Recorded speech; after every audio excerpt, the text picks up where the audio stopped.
الحمدللہ رب العالمین والصلاة والسلام علی سید الانبیاء والمرسلین محمد وعلی آلہ واصحابہ اجمعین، اما بعد۔ وعن معاذ بن جبل رضی اللہ تعالی عنہ قال وعن معاذ بن جبل رضی اللہ تعالی عنہ عن رسول اللہ صلی اللہ علیہ وسلم قال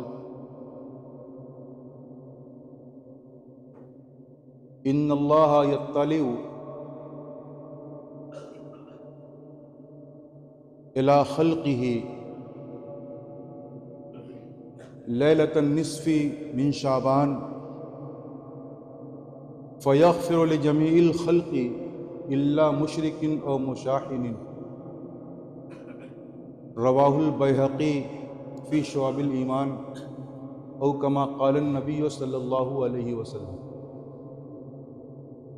میرے محترم بزرگوں اور دینی بھائیوں، شعبان المعظم کا مہینہ چل رہا ہے۔ اس مہینے کے بارے میں ہم سب کے پیارے آقا جناب محمد الرسول اللہ صلی اللہ علیہ وسلم نے ارشاد فرمایا ہے کہ شعبان و شہری و رمضان و شہر اللہ، کہ شعبان میرا مہینہ ہے اور رمضان اللہ کا مہینہ ہے۔ اس مہینے میں نبی اکرم صلی اللہ علیہ وسلم اپنی عبادتوں کا اہتمام بڑھا دیا کرتے ہیں، اور اس مہینے میں کثرت کے ساتھ روزہ رکھتے تھے۔ ہم سب کی اماں عائشہ رضی اللہ تعالیٰ عنہ فرماتی ہیں کہ ہم امہات المؤمنین ازواج مطہرات طبعی مجبوری کی وجہ سے چھوٹے ہوئے روزوں کو شعبان کے مہینے میں قضا کیا کرتے تھے، کیونکہ اللہ کے رسول صلی اللہ علیہ وسلم اس مہینے میں کثرت سے روزہ رکھا کرتے تھے۔ بہرحال اس مہینے کی فضیلت ہے، اور اس مہینے کی جو ایک رات ہے جس کو شب برات کہا جاتا ہے، 15ویں شعبان، جو امسال سنیچر اور سوموار کے جو بیچ میں رات ہے، یعنی اتوار کا دن گزرنے کے بعد جو رات آ رہی ہے، وہ رات 15ویں شعبان ہے، شب برات ہے۔ اس رات کے تعلق سے بہت مرتبہ آپ حضرات کے سامنے باتیں آ چکی ہیں، لیکن جو باتیں بتلائی جاتی ہیں شریعت کی روشنی میں، ان باتوں کو سنا تو جاتا ہے لیکن عمل نہیں کیا جاتا۔ شب برات کے تعلق سے یہ رات کیسی ہے، یہ رات فضیلت والی ہے یا نہیں ہے، اس سلسلے میں کچھ لوگ تو یہ کہتے ہیں کہ اس رات کی کوئی فضیلت نہیں ہے، یہ عام راتوں کی طرح ایک رات ہے۔ یقیناً ان کا بھی کہنا صحیح نہیں ہے، اور جو حضرات اس رات کو اتنی اہمیت دیتے ہیں کہ شب قدر سے بھی بڑھا دیتے ہیں یا اس کے درجے میں رکھ دیتے ہیں، یہ بھی صحیح نہیں ہے۔ شب برات کی فضیلت اور اس کی اہمیت احادیث شریفہ میں مذکور ہے۔ بہت سارے غیر مقلدین کے بڑے بڑے اور محقق قسم کے جو علماء ہیں، ان لوگوں نے بھی اس بات کو تسلیم کیا ہے اور اس بات کا اعلان کیا ہے کہ 15ویں شعبان کی فضیلت کے تعلق سے ان کے کہنے کے مطابق تو بعض حدیثیں صحیح ہیں، بعض حدیثیں حسن ہیں اور بعض حدیثیں ضعیف ہیں۔ 15ویں شعبان میں اس رات میں ہمیں اور آپ کو کیا کرنا ہے، احادیث شریف کو آپ کھنگالیں گے، پڑھیں گے تو اندازہ ہوگا کہ اس رات میں کتنے کام کرنے کے ہیں اور کتنے کام نہیں کرنے کے ہیں، کیا کرنا ثواب میں داخل ہے اور کیا کرنا بدعت اور رسومات میں داخل ہے۔ حدیث شریف کے پڑھنے سے اس بات کا اندازہ ہوتا ہے۔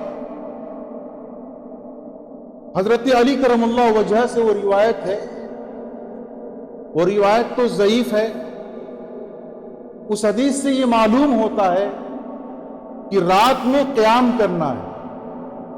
اذا کانت لیلۃ النصف من شعبان فقوموا لیلہا وصوموا نہارہا او کما قال النبی صلی اللہ علیہ وسلم۔ حضرت علی کرم اللہ وجہ سے روایت یہ کہتے ہیں، نبی اکرم صلی اللہ علیہ وسلم نے ارشاد فرمایا جب 15ویں شعبان تو اس رات کا قیام کرو، اور جو صبح آگے ہو رہی ہے اگلا جو دن ہے اس کا روزہ رکھو۔ رات میں قیام کرنا ہے اور دن میں روزہ رکھنا ہے، یہ باتیں عام طور سے آپ حضرات کے سامنے آتی ہیں۔ قیام کرنے کا مطلب قیام کے معنی کھڑا ہونا، یہاں پر قیام سے مراد اس رات میں جاگ کر کے عبادت کرنا ہے، چاہے بیٹھ کر کے آپ تسبیح پڑھیں، چاہے صلاۃ التسبیح پڑھیں، کوئی نماز نفل نماز پڑھیں، قرآن کریم کی تلاوت کریں، اللہ تعالیٰ سے کے سامنے حضور میں دعا کریں، کوئی بھی عبادت کریں رات میں جاگ کر۔ یہ قوموا لیلہا، اس کی رات میں قیام کرو، اس کی رات میں عبادت کرو۔ صرف رات میں جاگنا یہ ہرگز مقصود نہیں۔ ہم رات جاگیں مگر کھیل میں، تفریح میں، بائک لے کر کے یہاں وہاں دوڑنے میں، یہاں کے قبرستان پہ جانا، وہاں کے قبرستان پہ جانا، مئو کے قبرستان پہ جانا، اعظم گڑھ کے قبرستان پہ جانا، خالی قبرستانوں کا دورہ کرتے رہنا، پوری رات بائک چلاتے رہنا، شور ہنگامہ کرتے رہنا، یہ ہرگز شریعت میں مطلوب نہیں ہے۔ اس رات میں قیام کرنا ہے، قوموا لیلہا، اور صوموا نہارہا، دن میں روزہ رکھنا ہے۔ آپ سے جتنی عبادت ہو سکے اتنی عبادت ہو سکے، یہ نہیں پوری رات جاگنا ہے۔ اب نہیں جاگ سکتے مت جاگیے۔ کوئی عبادت کرتا ہے اللہ اس کو توفیق دے رہا ہے، بہت اچھی بات ہے، سعادت مند ہے، لیکن کوئی بیمار ہے، اپنی طبیعت سے مجبور ہے، نہیں جاگ پاتا ہے، سو جاتا ہے عشاء کی نماز پڑھ کر کے، فجر کی نماز پڑھ کر کے، آپ اس پر طعن و تشنیع نہ کریں، اس کو برا بھلا نہ کہیں، کیونکہ اس رات میں جاگنا فرض نہیں ہے، واجب نہیں ہے، مستحب ہے۔ اور اگلے دن کا روزہ رکھنا یہ بھی مستحب ہے، اعلیٰ ہے، افضل ہے، بہتر ہے۔ اگر کوئی نہیں رکھ رہا ہے تو اس کے بارے میں آپ زبان درازی نہ کریں، طعن و تشنیع نہ کریں، آپ نے رکھا اللہ آپ کو ثواب دے، کیوں مستحب کہتے ہیں ایسے کام کو کرنے پہ ثواب ملے اور نہ کرنے پہ کوئی گناہ نہ ملے، ایسے کام کو مستحب کہتے ہیں جس کے کرنے پہ ثواب ہو، اور کوئی نہیں کرتا ہے تو گناہ نہ ملے۔ تو حضور نے فرمایا کہ اس رات میں جو ہے قیام کرنا چاہیے۔ میں نے جو حدیث شریف آپ حضرات کے سامنے پڑھی، حضرت معاذ ابن جبل رضی اللہ تعالیٰ عنہ سے روایت ہے کہ ہم سب کے پیارے آقا جناب محمد رسول اللہ صلی اللہ علیہ وسلم ارشاد فرماتے ہیں کہ بے شک اللہ تعالی 15ویں شعبان میں یعنی شب برات میں اپنی تمام مخلوق کی طرف خصوصی توجہ ڈالتے ہیں، خصوصی توجہ فرماتے ہیں۔ اس کے بعد فَيَغْفِرُ لِجَمِيعِ خَلْقِهِ، پھر اپنی تمام مخلوق کو، پوری مخلوق کو معاف کر دیتے ہیں، اِلَّا مُشْرِكٍ اور مشاہد، سوائے مشرک کے اور سوائے مشاہن کے، کینہ پرور کے، جو اپنے دل میں دوسرے سے کینہ رکھتے۔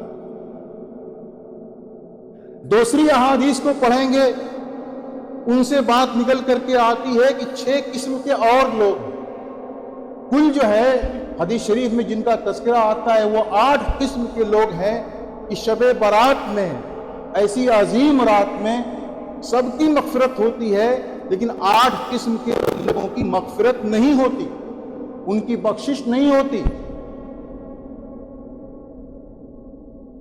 جبکہ شب برات میں اللہ تعالیٰ کی خصوصی توجہ یہ ہے کہ ہر رات میں، یعنی سال کی تمام راتوں میں اللہ تبارک و تعالیٰ آخر رات میں، رات کا جب 2/3 گزر جاتا ہے، 1/3 رہ جاتا ہے، یا جو آدھی رات ہو جاتی ہے، تو اللہ تعالیٰ سمائے دنیا پر نزول فرماتے ہیں اپنی شان کے مطابق،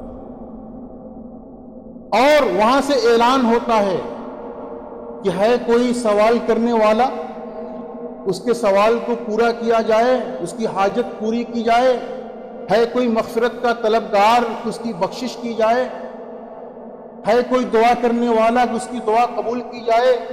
اس طریقے سے اعلان ہوتا رہتا ہے صبح تک۔ جو لوگ تہجد کی نماز پڑھتے ہیں اور رات کے اس حصے میں اٹھتے ہیں اور دعائیں کرتے ہیں، بڑے خوش نصیب ہیں۔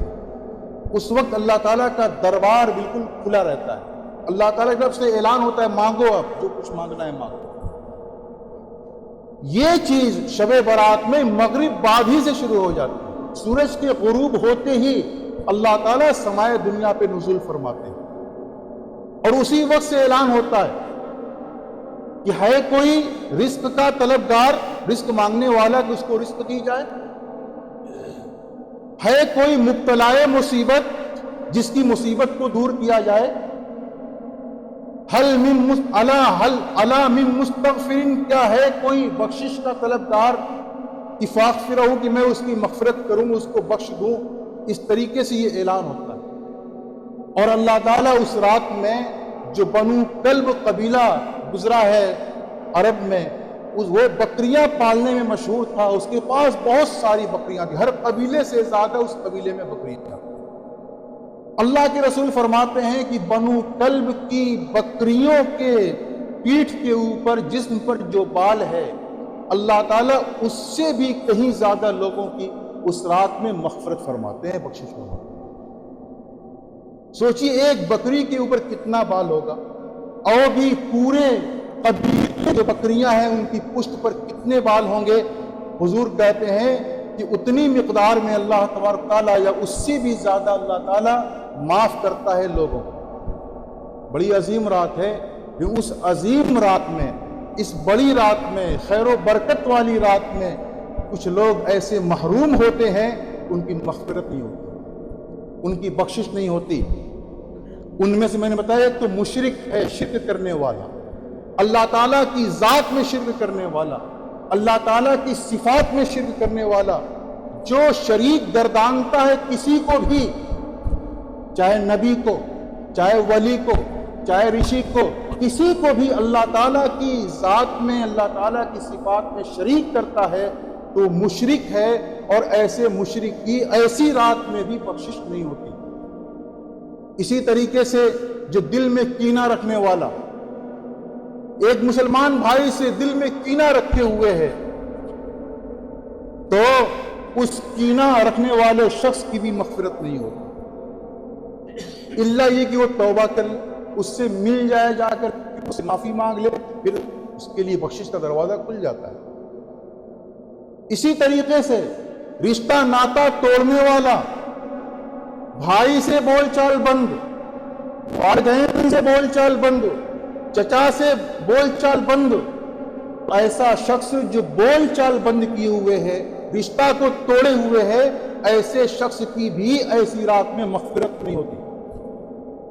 اسی طریقے سے والدین کا نافرمان، جو والد کا نافرمان ہو، والدہ کا نافرمان ہو، دونوں کا نافرمان ہو، تو ایسے شخص کی بھی مغفرت نہیں ہوتی۔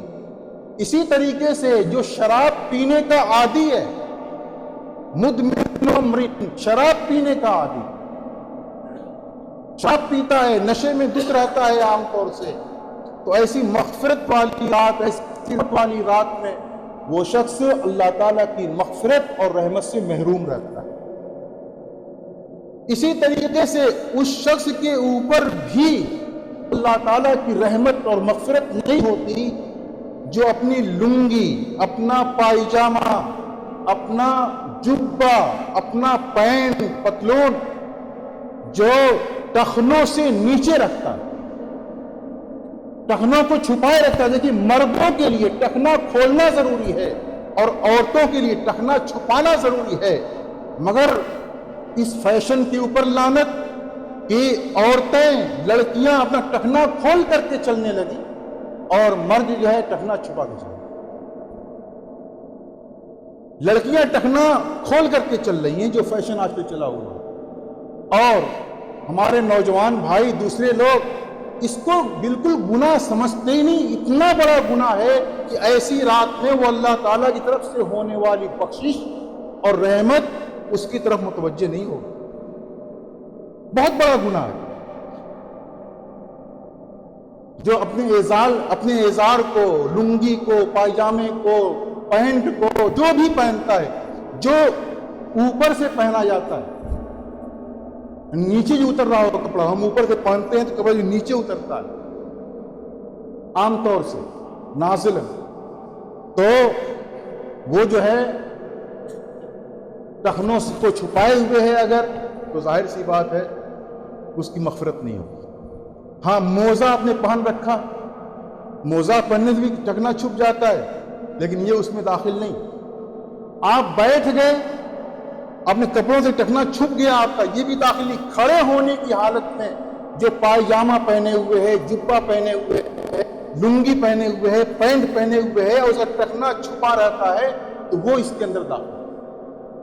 اور ہمارے بہت سے بھائی یہ سمجھتے ہیں کہ نماز جب پڑھنے جائیں تو اس وقت ٹخنا کھول لیں۔ یقیناً کھول لیتے ہیں، اچھا کرتے ہیں، کھول لینا چاہیے، لیکن یہ چیز جب نماز کے اندر بری ہے تو باہر بری کیوں نہ ہو؟ نماز میں جب بری ہے، آپ بھی اس کو برا سمجھ رہے ہیں، ٹخنا کھول رہے ہیں، تو باہر برا کیوں نہ ہوگا؟ اس لیے جس طریقے سے نماز میں ٹخنوں کو چھپائے رکھنا ہے، یہ گناہ کی بات ہے، نماز مکروہ ہوتی ہے، اسی طریقے سے نماز کے باہر جب آپ ہوں تو آپ نہ ٹخنا چھپائے نہ رکھیں۔ کوئی کہے گا کہ تکبر کی وجہ سے کریں گے تب ایسا ہے۔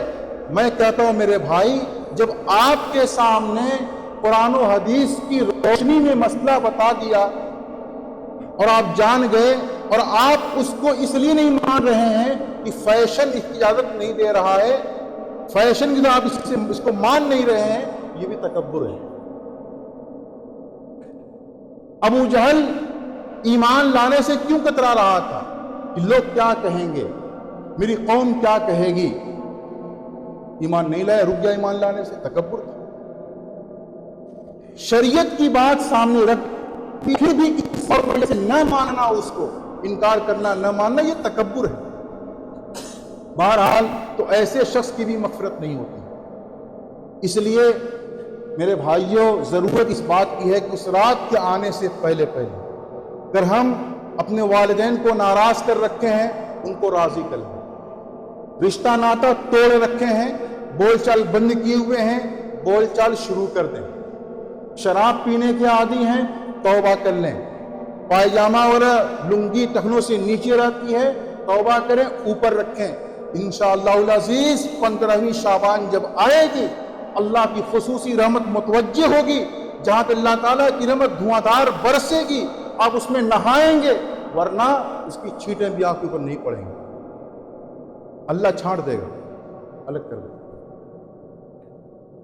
بڑی اہم رات ہے، لیکن یہ گناہ جس کے اندر بھی ہیں، میرے اندر تو میں اس کو دور کروں، آپ میں تو آپ دور کریں، جس کے اندر یہ گناہ پایا جا رہا ہے اسے توبہ کریں، پھر اس کے بعد دیکھیں کتنی برکتیں آپ کو حاصل ہوتی ہیں۔ 15ویں شعبان 2 کام ہوا۔ تیسرا کام، زندگی بھر میں ایک مرتبہ ہم سب کے پیارے آقا جناب محمد رسول اللہ صلی اللہ علیہ وسلم 15ویں شعبان میں چپکے سے، اپنی بیوی کو بتایا نہیں، چپکے سے جنت البقیع تشریف لے گئے تھے، زندگی میں ایک مرتبہ، زندگی میں ایک مرتبہ۔ اس لیے اسی سے جو ہے قبرستان جانا بھی مستحب قرار پایا کہ آپ نے ایک مرتبہ ایسا کیا ہے۔ اب جو ہے آپ اس کو ضروری نہ سمجھ کر کہ ہر سال جائیں، کوئی بات نہیں، یہ ضروری نہ سمجھیں۔ جس طرح آپ نفل پڑھتے ہیں ضروری نہیں سمجھتے ہیں، ایسے ہی جو ہے ضروری نہ سمجھیں، قبرستان جائیں۔ کوئی نہیں جاتا ہے تو اس پر یہ نہ کہہ دیں وہ نہیں گیا قبرستان، یار دیکھو کتنا بڑا ظالم، اس طرح نہ کہیں۔ یہ بالکل صحیح راہ مستقیم میں آپ کو بتا رہا ہوں، جس کے اندر نہ افراط ہے نہ تفریط ہے، درمیانی چیز جو اہل سنت والجماعت کا مسلک ہے، اور ہمارے یہاں جو مسائل لکھے ہوئے ہیں احناف کے نزدیک، ان مسائل کے لحاظ سے یہ 3 کام ہیں۔ اس کے علاوہ جتنے کام بھی آپ کرتے ہیں سب خرافات۔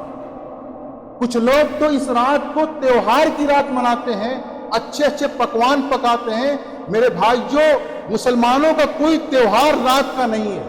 عید دیکھیے رات کی ہے کہ دن کی، بقرعید دیکھیے رات کی ہے کہ دن کی کوئی تہوار ہمارا رات میں نہیں ہوتا۔ یہ صرف اور صرف عبادت کی رات ہے، اللہ کو منانے کی رات ہے، اللہ سے مانگنے کی رات ہے، نماز تلاوت وغیرہ کی رات ہے۔ اس لیے اس رات میں خرافات سے بچیں۔ نوجوان بھائی موبائل دور رکھیں اپنا، جتنی دیر میسر ہو پڑھیں۔ پھر عبادت نہیں کر رہے مت کیجئے، سو جائیے، گناہ بھی مت کیجئے، اجازت ہے۔ عبادت نہیں کرنا چاہتے ہیں، نہیں دل چاہ رہا ہے، نیند لگ رہی ہے، سو جائیے۔ یہ خرافات سے بچیے۔ اگر آپ اتنا بھی کر لیں، منیمم اتنا بھی کر لیں کہ شب برات میں عشاء کی نماز جماعت سے پڑھ لیں، فجر کی نماز جماعت سے پڑھ لیں، آپ پوری رات گناہوں سے بچے رہیں، تب بھی بہت ہے۔ لیکن کل کریں، گناہ بھی کریں، ساتھ میں خرافات بھی کریں، تو کہیں ایسا نہ ہو کہ ثواب نہ ملے، گناہ لازم آ جائے۔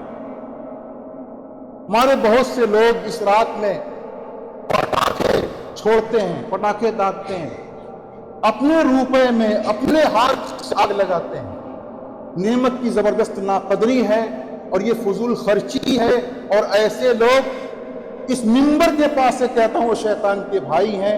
قرآن کریم کی اصطلاح میں ان المبذرین کانوا اخوان الشیاطین، بے شک فضول خرچی کرنے والے، حرام کاموں میں پیسہ خرچ کرنے والے یہ شیطان کے بھائی ہیں۔ ہم میں سے جس کا شوق ہو شیطان کو اپنا بھائی بنانے کا، وہ جائے پٹاخہ چھوڑے اور اپنے پیسے میں آگ لگائے، اور جس کا شوق یہ نہیں ہے شیطان کا بھائی بننے کا، ہرگز یہ کام نہ کرے۔ ان پیسوں کو آپ کسی غریب کو دے دیجئے، اپنے ابا کی مغفرت کے لیے، اپنی اماں کی مغفرت کے لیے، اپنے دادا کی مغفرت کے لیے، تو انشاءاللہ ثواب مل جائے گا۔ لیکن پٹاخے سے کوئی ثواب نہیں ملے گا۔ البتہ ہندوؤں کی مشابہت ضرور ہو جائے گی، وہ بھی دیپاولی کے موقع پہ پٹاخہ چھوڑتے ہیں اور آپ بھی چھوڑ کر کے ان کے بھائی بننا چاہتے ہیں۔ اس لیے قطعاً کوئی بھی والد اپنے بچے کو اس کے لیے پیسہ ہرگز نہ دے، منع کرے، اسے سمجھائے بیٹا یہ شیطانی کام، یہ شیطانی کام ہے۔ اور ایک بات تو ہمیشہ ذہن میں رکھ کے چلنا چاہیے کہ قیامت کے میدان میں جہاں 5 سوالات ہوں گے، ایک سوال یہ بھی ہونا ہے کہ تم نے مال کہاں خرچ کیا، جواب دینا پڑے گا۔ حلال طریقے سے کمایا تھا یا حرام طریقے سے کمایا تھا، اور جو خرچ کیا تو حلال جگہ میں خرچ کیا یا حرام جگہ میں خرچ کیا۔ اس لیے ان باتوں کو ذہن میں رکھیں۔ اللہ تعالیٰ مجھے بھی عمل کرنے کی توفیق عنایت فرمائے اور آپ حضرات کو بھی۔